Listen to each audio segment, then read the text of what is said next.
దేవుని నామమునకు మహిమ కలుగును గాక. మనం నేడు అబ్రహాము యొక్క జీవిత చరిత్ర ధ్యానించుకుందాము.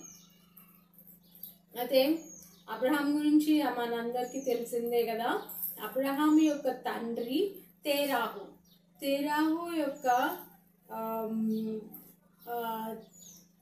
ఇంకొక కొడుకు హారాను.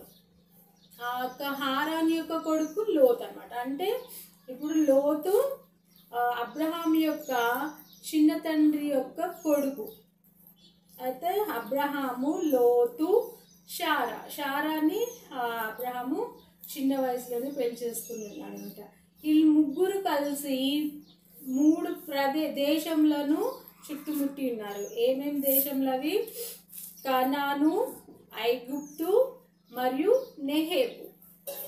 నెహేబులో వారు విస్తారమైన ఆస్తిని సంపాదించుకున్నారు. అబ్రహాము, లోతు, షారాతో కూడా ఆ యొక్క విస్తారమైన పశువులను వాళ్ళు ఇద్దరు చెరి సమానంగా పంచుకుంటారు అన్నమాట.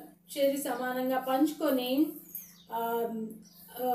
అబ్రహాం ఏమో కనాను దేశంలో స్థిరపడతాడు తన వాటా ఆస్తితో, పశువులతో.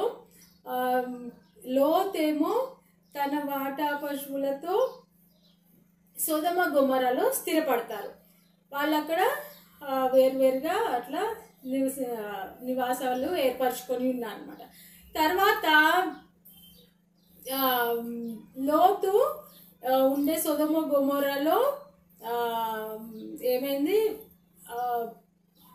పాపం బహు విస్తారమై ఉండడం వల్ల 10 మంది నీతిమంతుల కంటే తక్కువ మంది ఆ యొక్క సొదొమ గొమొర్రాలో ఉండడం వల్ల దేవుడు ఆ యొక్క సొదొమ గొమొర్రా మొత్తం అగ్నితో నాశనం చేసేస్తే దాంట్లో వాళ్ళ లోతు యొక్క 2 అల్లుళ్ళు నశించిపోయినారు అనమాట. షారా కూడా ఆ సొదొమ నుంచి బయటకు వస్తూ వెనక్కి తిరిగి చూడగానే ఏమైంది? ఉప్పు స్తంభమై అయిపోయింది అనమాట షారా.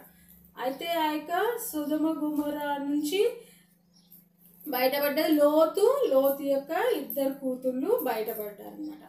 ఇప్పుడు లోతుకి మోయాబు,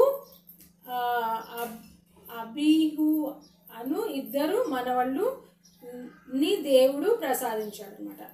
తర్వాత అదే సమయంలో అబ్రహాముకు, షారాకు వాళ్ళ యొక్క 100వ ఏట, అబ్రహాం యొక్క 100వ ఏట, షారా యొక్క 90వ ఏట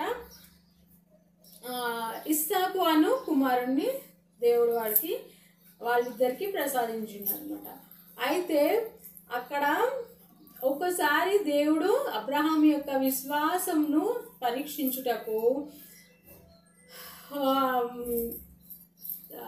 ఇస్సాకుని తీసుకుపోయి బలిమ్మంటే బలి ఇవ్వడానికి అలా కత్తి ఎత్తి ఉండగా వెంటనే దేవుడు ఆగు ఇస్సాకు, ఆగు అబ్రహాము, నేను నీ యొక్క విశ్వాసంను పరీక్షించడానికి అలాగే చెప్పినాను. అక్కడ పొట్టేలు కనిపిస్తుంది కదా, ఆ పొట్టేలుని ఇస్సాకుని బదులుగా బలి ఇవ్వు అని యెహోవా చెప్పడం, అలా జరగడం అయిపోయింది అన్నమాట. తర్వాత యెహోవా ఇస్సాకుకు రిబ్కా అను ఒక కనానీ దేశస్తురాల్ని పెళ్లి కూతురుగా, భార్యగా ఇస్సాకుకి అనుగ్రహిస్తాడనమాట. ఇలాగూ అబ్రహాము యొక్క జననము నుంచి ఇస్సాకు యొక్క వివాహం వరకు మనము ఆదికాండము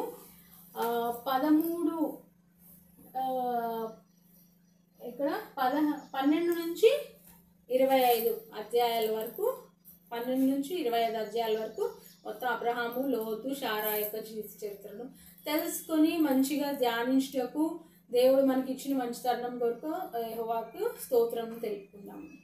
దేవుని నామముకు మహిమ కలుగును గాక.